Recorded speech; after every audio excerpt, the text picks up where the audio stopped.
Jesus. Ensina-nos a receber as bênçãos do serviço. Ainda não sabemos, amado Jesus, compreender a extensão do trabalho que nos confiaste. Permite, Senhor, possamos formar em nossa alma a convicção de que a obra do mundo te pertence, a fim de que a vaidade não se insinue em nossos corações com as aparências do bem. Dá-nos, Mestre, o espírito de consagração aos nossos deveres e desapego aos resultados que pertencem ao teu amor. Ensina-nos a agir sem as algemas das paixões, para que reconheçamos os teus santos objetivos. Senhor amorável, ajuda-nos a ser teus leais servidores. Mestre amoroso, concede-nos ainda as tuas lições. Juiz reto, conduze-nos aos caminhos direitos. Médico sublime, restaura-nos a saúde. Pastor compassivo, guia-nos à frente das águas vivas. Evangelho sábio, dá-nos teu roteiro. Administrador generoso, inspira-nos a tarefa. Semeador do bem, ensina-nos a cultivar o campo de nossas almas. Carpinteiro divino, auxilia-nos a construir nossa casa eterna. Oleiro cuidadoso, corrige-nos o vaso do coração. Amigo desvelado, ser indulgente ainda para com as nossas fraquezas. Príncipe da paz, compadece-te de nosso espírito frágil. Abre nossos olhos e mostra-nos a estrada do teu reino. Assim seja.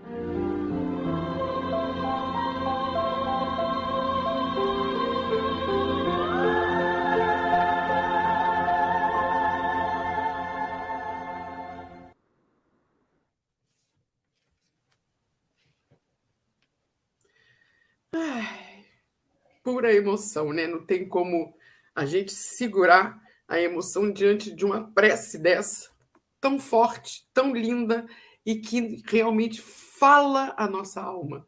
Mas eu vou ficar aqui agora chorando um pouquinho e daqui a pouco eu volto assim que vocês me chamarem. Até daqui a pouco, gente. Então nós vamos começar.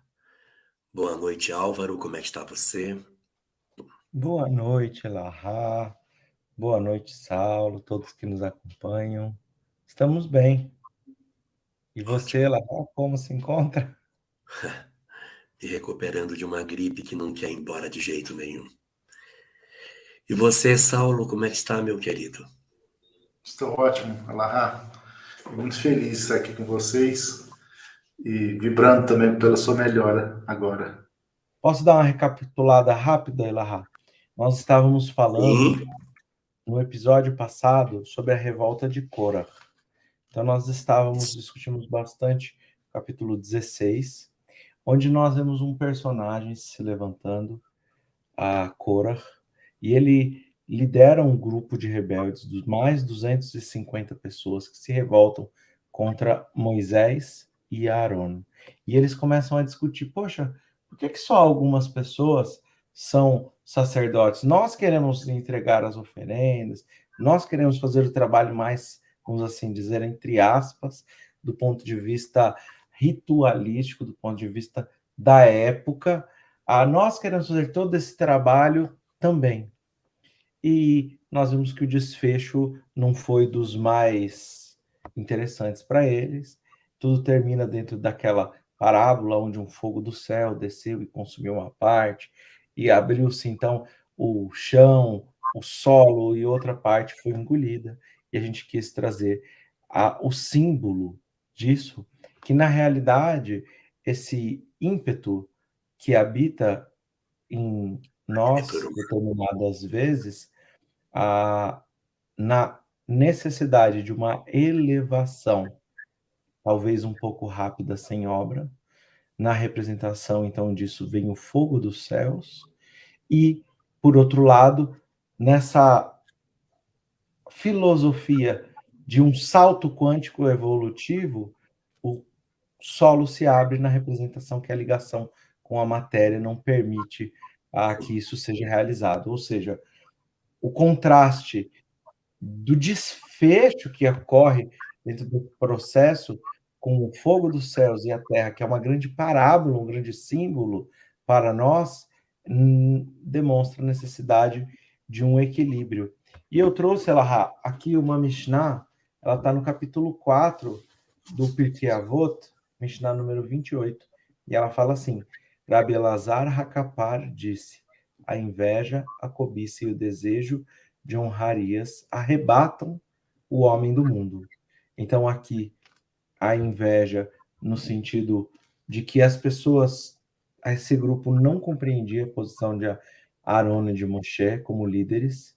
A cobiça, no sentido de que eles queriam essas posições, mesmo sem o trabalho, e o desejo aqui como uma paixão, colocando esses elementos todos como uma grande catástrofe.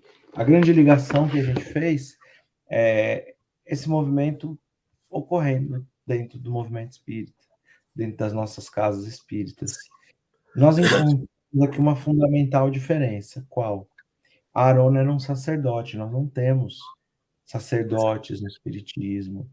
Mas todo o processo que a gente tem buscado é retirar esses aspectos da literalidade, trazer os principais elementos que possam contribuir à luz da doutrina espírita para a nossa evolução, para a nossa contribuição para a obra espírita e para a evolução espiritual. Então, esse é um pequeno resumo. Quer colocar alguma coisa? Eu posso seguir? Não, pode seguir. Podemos seguir, então. Depois disso, nós estamos no capítulo 17, e é interessante que acontece o seguinte: é proposto que aquelas oferendas que foram colocadas por esses 250 homens junto de Korah, quando acontece todo esse processo simbólico, onde ocorre a morte deles, eles são resgatados, Moshe diz a Arão, Moisés diz para o seu irmão Aaron, vá até lá, pegue essas oferendas, para que isso seja um lembrete aos filhos de Israel. Ele pede para que isso fique registrado. E é interessante que o processo aqui que é registrado não é para a condenação desses, mas é um processo que envolve a misericórdia por parte de Moisés, por parte do aprendizado que todos deveriam obter, e na sequência desse fato, aqui nós vamos encontrar algo interessante. Quando ele pega esses elementos, acontece uma outra revolta. O povo começa a falar assim: poxa, mas tá vendo? Foi culpa de Moshe e de Aaron que esses 250 mais a Korah morreram. A culpa é deles. O povo começa a se levantar mais uma vez. E aqui, mais uma vez, dentro dessa simbologia do texto, nós vamos encontrar uma praga acontecendo. Então é dito que se inicia uma praga onde 14.600 pessoas iriam morrer por conta dessas acusações. O grande ponto aqui que nós encontramos, e aí eu vou passar para você comentar, Elahá, e para o Saulo também comentar, é que nós encontramos a semente daquilo que Jesus vai trazer para nós no Evangelho, mais especificamente no capítulo 5. Por quê? Quando começa essa praga, Moshe pede a Aaron e Aaron vai imediatamente em intercessão para que a praga fosse cessada, para que houvesse um socorro, e Aaron inicia uma prece. Então, aqui eles estão sendo caluniados e eles tomam a condição de orar pelos que caluniam para que esse processo fosse rompido. É importante a gente sempre se lembrar que a gente não está interessado na literalidade, mas que essa praga não representa a morte de 14.600 pessoas, mas que todo esse processo dentro do nosso próprio espírito, se nós nos considerarmos na posição de caluniador ou de caluniado, o que viria a romper com esse ciclo seria a prece por parte daqueles que estão sofrendo a calúnia. Então eu vou passar para você, Lahá, eu expus só um pedacinho da história. Aqui eu passo para você e depois, Saulo, se você quiser comentar, também fique à vontade. O que me chama a atenção é que depois desse incidente tão traumático de Cora, com a abertura do chão, o fogo que desceu do céu, o desaparecimento desses 250 homens que eram homens ilustres, eruditos, não eram pessoas comuns, eram pessoas bem colocadas. O capítulo que se segue a isso é um capítulo que fala de renascimento, recomeço. Porque a gente vai encontrar ali, no capítulo 17, uma situação bastante interessante. Moisés, então, diante daquilo que teria acontecido, ele é orientado a pedir que cada uma das tribos fosse trazida uma vara, para que se reunissem essas varas na frente do templo. Então, eram 12 tribos, 12 varas. E aí, eles trazem essas varas. Só que nas varas era escrito o nome da tribo. Quando chega na tribo de Levi, que era a tribo a qual Arão pertencia, e Moisés também, Moisés abdica da posição em nome de seu irmão. Diz, não, na vara de Levi, coloque o nome de Arão. As varas são colocadas na frente do tabernáculo na expectativa de saber o que iria acontecer. E qual é a surpresa no dia seguinte? Quando eles chegam lá, todas as varas estavam iguais. Claro, você enfia a vara num dado dia, você chega no dia seguinte, todas as varas estão do mesmo jeito, com exceção de uma. A vara que pertencia a Arão, ela havia dado um broto, e o broto havia se desenvolvido, criado flores, novos brotos haviam surgido, e até amêndoas haviam sido apresentadas na vara que no dia anterior havia sido fincada sem nada. Então, a representação aqui do fenômeno que se apresenta é do recomeço de todas as coisas. Você foi caluniado, você foi humilhado, as pessoas se apresentaram e disseram, ele não tem condição de ser o líder, não. Esse cara aí não tem condição de ser líder.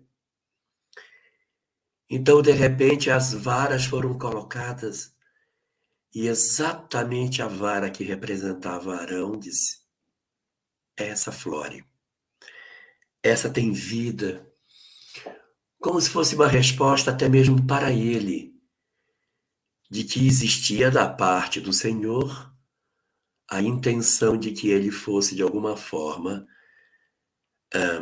afagado na percepção de que o Senhor estava com ele.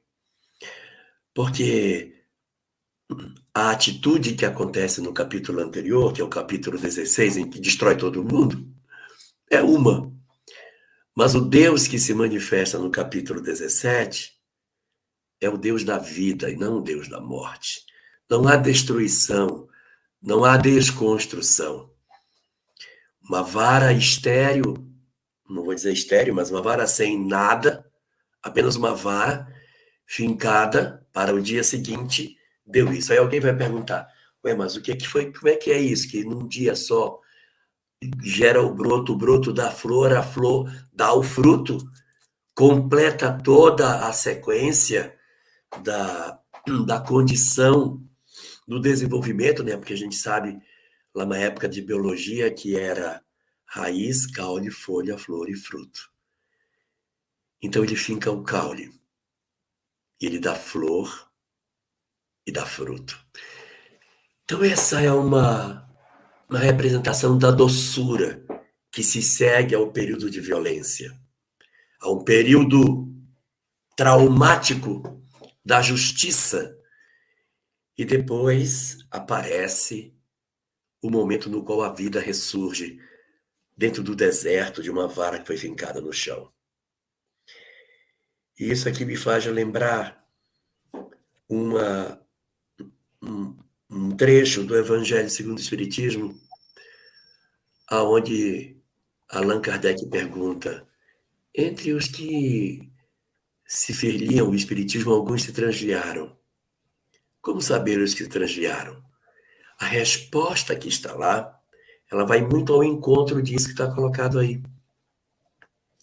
Porque lá diz que reconhecerão aqueles que servem a Deus pelo seu desinteresse pessoal, pelas lágrimas que enxuga, pelo socorro que leva aos que padecem.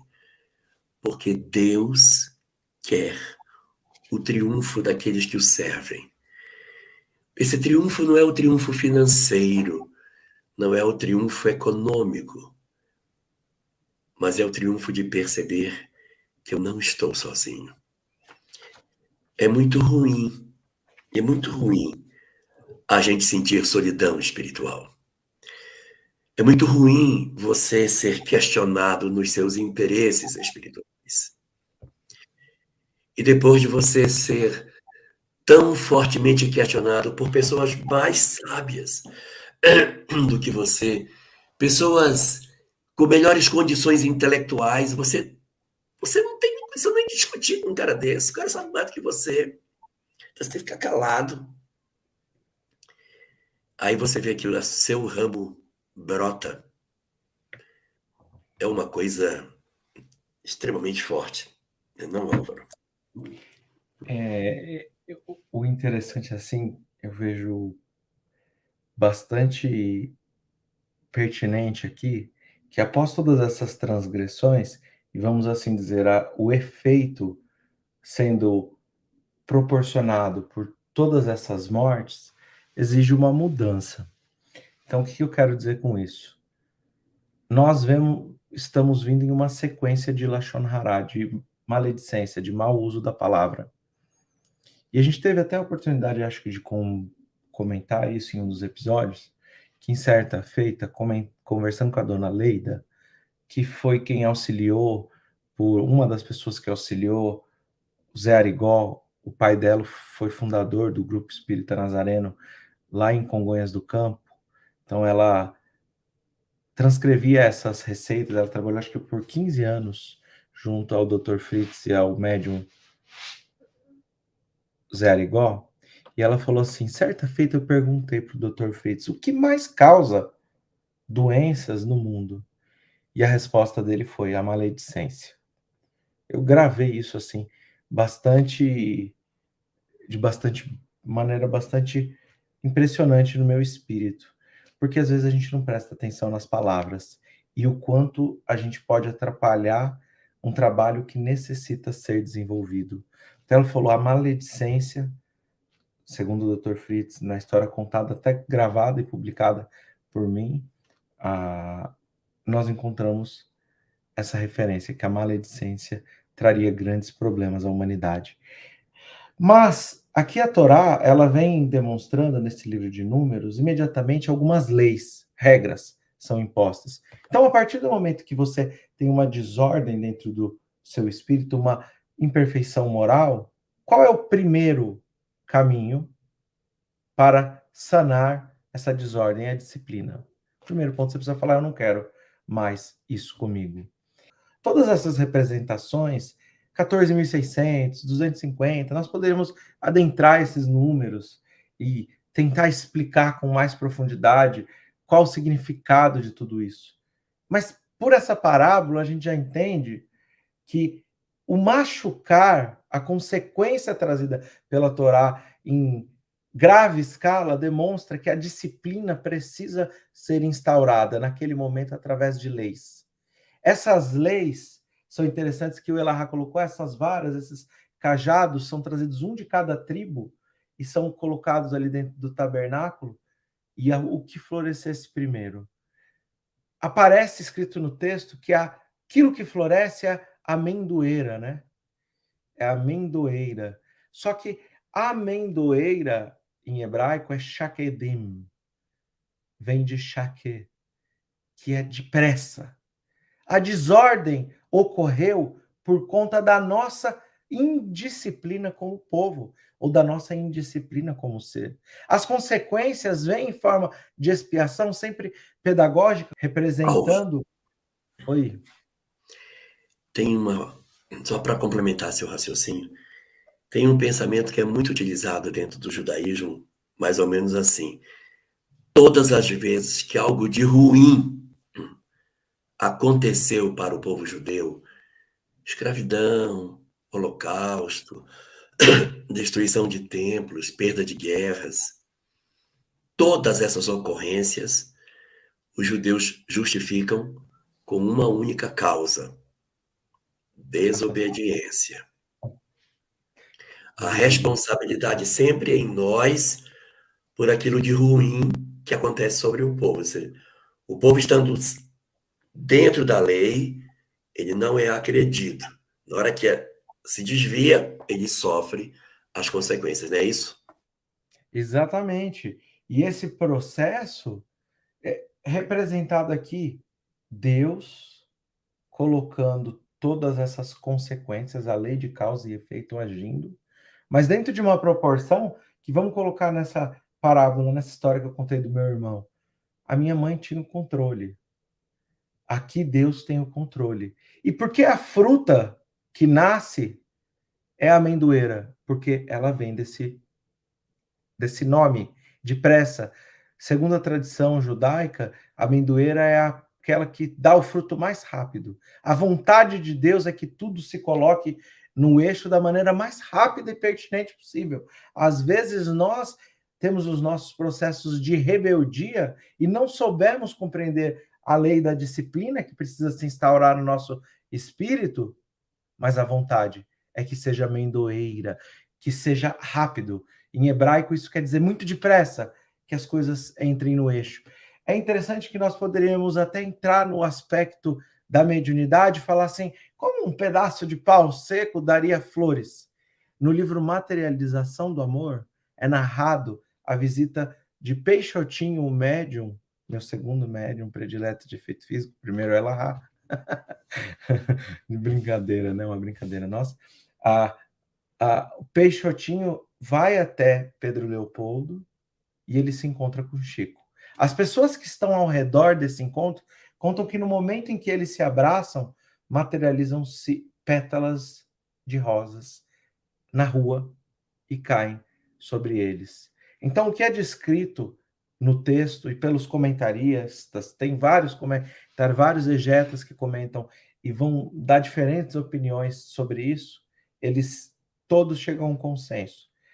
as flores estavam no chão, as amêndoas estavam no caule. Nós poderíamos dizer que na representação aqui houve um fenômeno de efeito físico, não tem nada de estranho. Mas como o propósito não é a literalidade, é melhor a gente pensar que o perfume das flores, ao redor do fruto que se gera quando Deus usa a providência divina e ela é acolhida.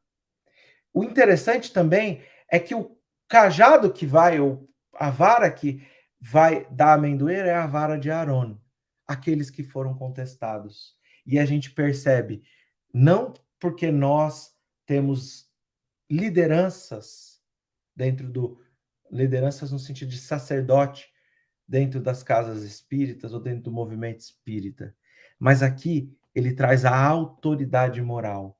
Por que a autoridade moral? Se nós pararmos para pensar sobre o primeiro presidente da Federação Espírita Brasileira, ele foi Bezerra de Menezes. No Rio de Janeiro tinha 2 grupos espíritas, um que era conhecido pelos grupos dos humildes e eles se dedicavam fortemente à caridade. Outro grupo espírita altamente voltado para o intelectualismo, era uma elite, até segundo o que me parece, José Bonifácio teria frequentado esse grupo. E esses grupos, eles não se comunicavam entre si. Eles não estavam em comunhão entre si. Qual foi o grande papel de Bezerra de Menezes dentro desse processo? Foi a comunicação, a comunhão, a aproximação desses 2 elementos na vida. Então, aqui seria como se nós estivéssemos utilizando essa analogia, o cajado daquele que tem a autoridade moral para liderar e não mandar, para exemplificar, para unificar, para trazer a comunhão. Para unificar um médico bondoso, porque ele tinha trânsito no grupo dos cientistas. Era fácil ser médico, mas era uma pessoa bondosa. Tinha trânsito no outro. Aí ele conseguiu fazer. Se fosse bom e não fosse médico, não dava. Se fosse médico e não fosse bom, também não dava. Só uma correção, o primeiro presidente da FEB foi Francisco Raimundo Everton Quadros. Bezerra foi o 2º e o 5º. Agradeço a participação de todos, aos nossos parceiros de transmissão. E, Álvaro, você faz a nossa prece de encerramento hoje? Com certeza. Claro.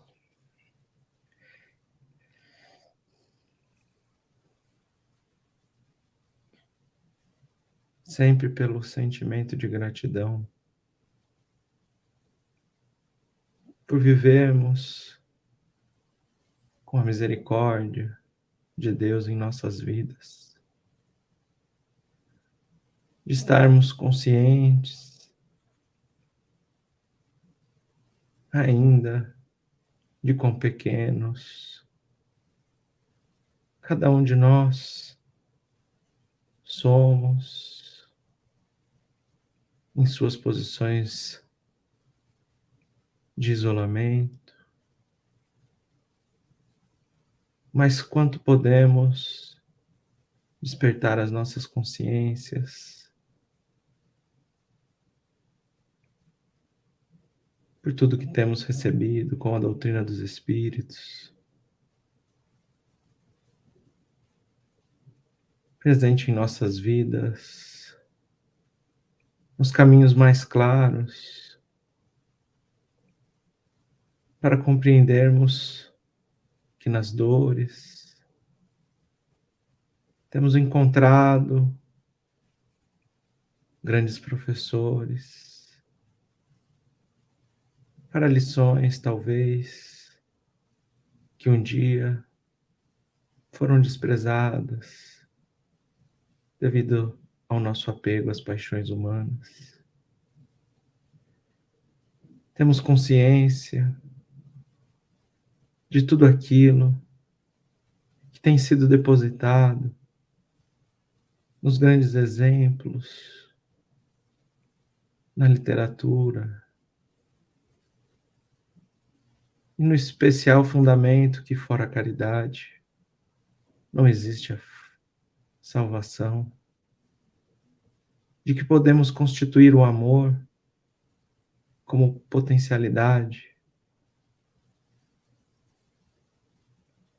que dignifica as nossas vidas perante toda a história de nossos espíritos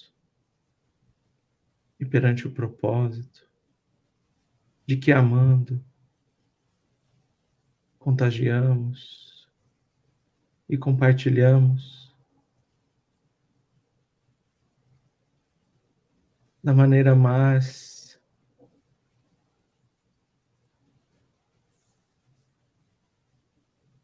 digna de perfumarmos o mundo por obras de transformação, por materialização do propósito pelo qual os espíritos têm insistido na instrução constante, misericordiosa,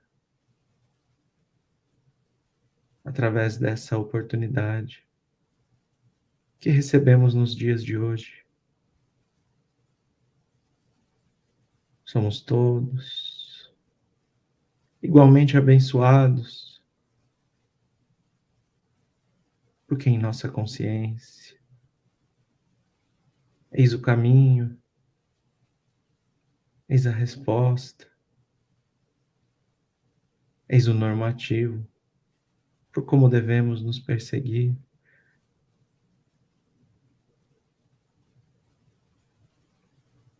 Pedimos ao Senhor Jesus Cristo, amigo de todas as horas, que a nossa consciência possa se expandir a cada estudo para um propósito ainda maior, de seguirmos nos esclarecendo e aprendendo o caminho do amor, os caminhos da caridade, os caminhos do perdão e os caminhos da renovação de nosso espírito. Assim seja.